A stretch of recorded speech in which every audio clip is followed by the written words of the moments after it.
नमस्कार। Photochemistry part 6 photochemistry of dimerization of anthracene. Anthracene के द्विलकीकरण की photochemistry. When anthracene is dissolved in benzene और other solvent it dimerizes into dianthracene in UV light. UV light में ये dimer बना लेता है। रिएक्शन नीचे दे रखी है। एंथ्रेसीन H न्यू लेकर के यानी क्वांटा एब्जॉर्ब करके C28H20 या C14H10 फोल्टोइस बनाता है। ये इसका नीचे स्ट्रक्चरल डायग्राम दिया हुआ है। In dilute solution the reaction is accompanied by fluorescence. जब ये डाइल्यूट होता है, डाइल्यूट सॉल्यूशन में जो रिएक्शन होती है उसके साथ साथ फ्लोरेसेंस भी निकलती है and the quantum yield is small, जिसके कारण क्वांटम यील्ड कम होती है। किंतु but as the concentration is increased the fluorescence fall off whereas the quantum yield increases. जैसे जैसे कंसंट्रेशन हम बढ़ाते हैं तो फ्लोरेसेंस का मान कम होता जाता है और क्वांटम यील्ड का मान बढ़ता जाता है। इसको नीचे एक ग्राफ के माध्यम से बताया हुआ है, आप देख पा रहे हैं। फ्लोरेसेंस डिक्रीज होती जा रही है। जैसे जैसे वो डिक्रीज होती है कंसंट्रेशन बढ़ने के साथ साथ, तो वैसे वैसे ही क्वांटम यील्ड बढ़ती जाती है। Moreover, the lower quantum yields 0.5 is due to the occurrence of the Bache thermal reaction in which dianthracene dissociates to form anthracene again. Quantum yield कम होने का कारण ये है, क्या कारण है कि डाइएंथ्रेसीन बन करके डिसोसिएट होती है बेक थर्मल रिएक्शन के कारण और वापस एंथ्रेसीन में कन्वर्ट हो जाती है। Finally the dimerization is symbolized by the equilibrium. नीचे इक्विलिब्रियम रिएक्शन दे रखी है, इसमें लाइट की उपस्थिति में डाइमर बनता है, डाइमराइजेशन होता है और डार्क में वो वापस एंथ्रेसीन में कन्वर्ट होता जाता है। इसलिए हमारे को यील्ड इसकी कम प्राप्त होती है। अब rate law of light reaction, पहले हम करेंगे rate law of light reaction और फिर करेंगे हम rate law of dark reaction. Forward reaction light reaction है, लाइट में होती है, और बैकवर्ड रिएक्शन डार्क में होती है। तो पहले हम रेट लॉ निकालते हैं लाइट रिएक्शन के लिए, यानी फॉरवर्ड रिएक्शन के लिए जिसमें कि एंथ्रेसीन से डाइएंथ्रेसीन बनता है। देन सेकंड हम करेंगे rate law of dark reaction जिसमें कि डाइएंथ्रेसीन से वापस एंथ्रेसीन। ठीक है। When anthracene is exposed to UV light, जब एंथ्रेसीन को UV लाइट में रखा जाता है, each molecule of anthracene will absorb one quantum of light to form the excited anthracene molecule. तो प्रत्येक एंथ्रेसीन का मॉलिक्यूल एक क्वांटम एब्जॉर्ब करता है और क्वांटम एब्जॉर्ब करके क्या बनाता है, एक्साइटेड एंथ्रेसीन मॉलिक्यूल बनाता है।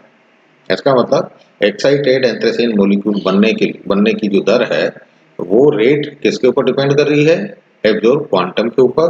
इसलिए आप देख पा रहे हैं इक्वेशन में C14H10 एंथ्रेसीन प्लस H न्यू यानी क्वांटम, K1 इसका इक्वेशन रेट कांस्टेंट है, बनता है C14H10 स्टार यानी एक्साइटेड एंथ्रेसीन। तो इसका रेट, इसकी रेट ऑफ रिएक्शन क्या हो जाएगी, rate is equal to K1 into I absorb. I absorb क्या है, जो क्वांटम उसने एब्जॉर्ब किया।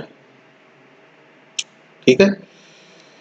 सम of the excited anthracene molecule में undergo deactivation by the emission of the fluorescence radiation.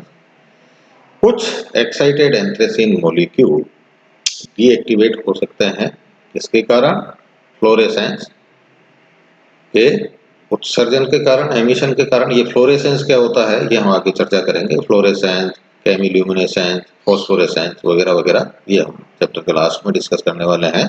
तो फ्लोरेसेंस रेडिएशंस निकलने के एमिशन के कारण, उत्सर्जन के कारण कुछ एंथ्रेसीन के जो एक्साइटेड मॉलिक्यूल्स हैं वो डीएक्टिवेट हो सकते हैं, या by transfer of the excess of energy to the molecules to solvent, molecules of solvent during collision, या फिर संघट टक्करों के कारण, टक्करों के समय एक्सिस एनर्जी जो है उसको सॉल्वेंट मॉलिक्यूल को ट्रांसफर करने के कारण भी कुछ एंथ्रेसीन के जो एक्साइटेड मॉलिक्यूल्स हैं वो वापस एंथ्रेसीन में कन्वर्ट हो सकते हैं। इक्वेशन नीचे दे रखी है। एक्साइटेड एंथ्रेसीन, इसका रेट कांस्टेंट है K2, और बनाता क्या है C14H10 और वापस क्वांटम एमिट करता है।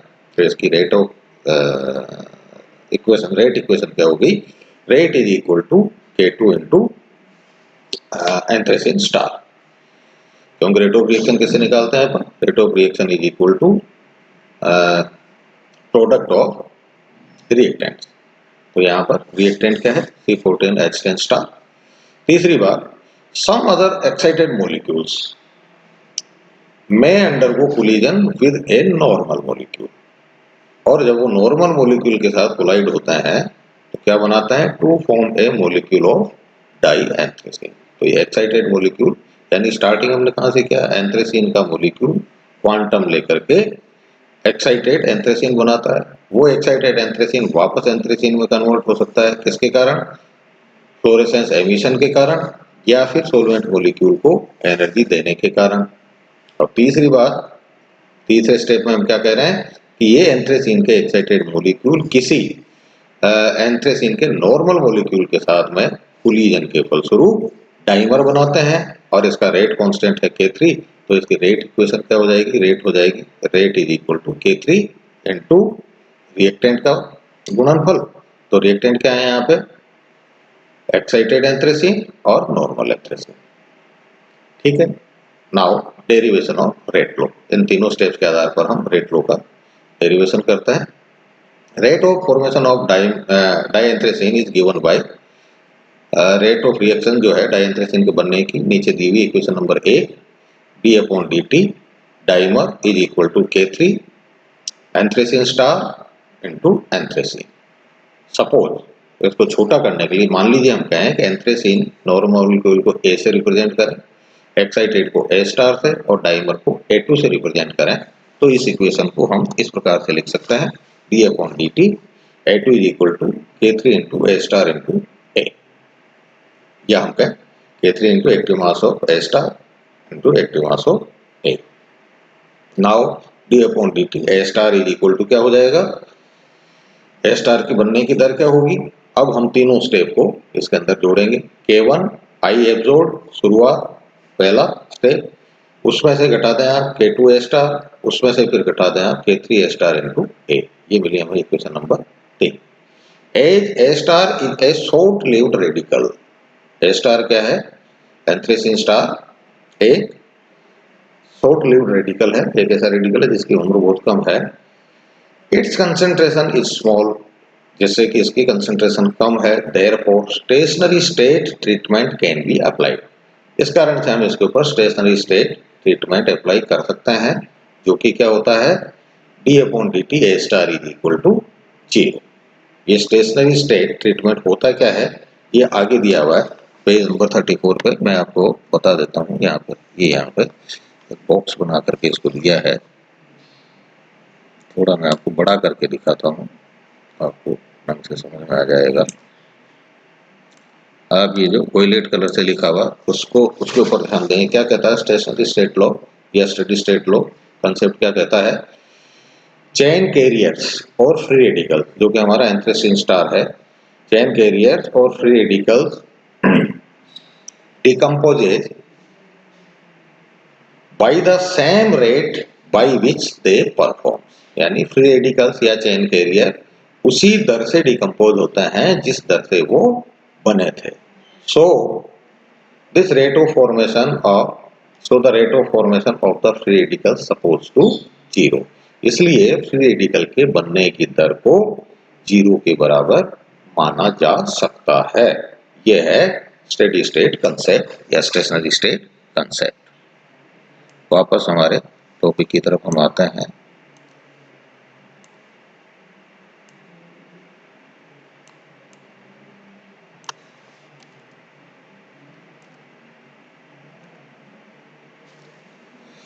तो हमने यहाँ पर steady state law, steady state treatment या स्टेशनरी स्टेट ट्रीटमेंट इसके ऊपर लागू किया, d/dt A star is equal to 0। तो इक्वेशन 3 क्या हो जाएगी हमारी, इक्वेशन 3 में हम आगे लगा देंगे 0। तो इसका मतलब K1 I absorb minus K2 A star minus K3 A star into A is equal to 0। इसको हम सिंपली सोल्व कर लें।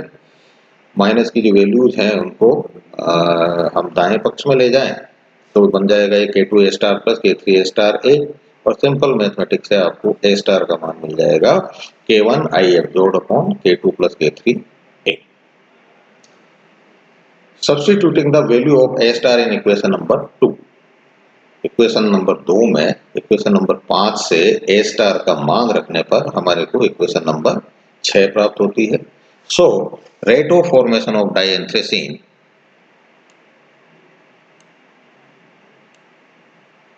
डाइएंथ्रेसीन की रेट ऑफ फॉर्मेशन को हम दे सकते हैं इक्वेशन नंबर 7 से, D upon D T dimer is equal to K1 K3 I absorb into anthracene upon K2 plus K3 into एंथ्रेसीन।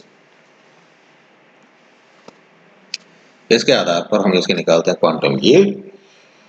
Quantum yield को क्या बोलेंगे आप? In order to evaluate the quantum yield it is necessary to divide equation number 6, ये रही आपकी equation number 6, दोबारा आपको दिखा रहा हूँ equation number 6 by the rate of light absorbed, क्योंकि हमने शुरू में क्या कहा था कि क्वांटम यील्ड क्या होगी? Quantum yield is equal to rate of reaction upon quantum absorb. तो रेट ऑफ रिएक्शन तो हमने निकाली इक्वेशन नंबर 6, उसके अंदर आप आई एब्जॉर्ब का यानी जो क्वांटम एब्जॉर्ब किया है उसका आप भाग दे दें। ये फिर सिंपल मैथमेटिक्स है, इसको आप मल्टीप्लाई और डिवाइड करेंगे तो आपको इक्वेशन नंबर 8 मिलती है। Phi is equal to K1A upon K2 upon K3 plus A। ये है किसके लिए? Rate law of light reaction. अगले वीडियो में हम कर रहे हैं रेट लॉ ऑफ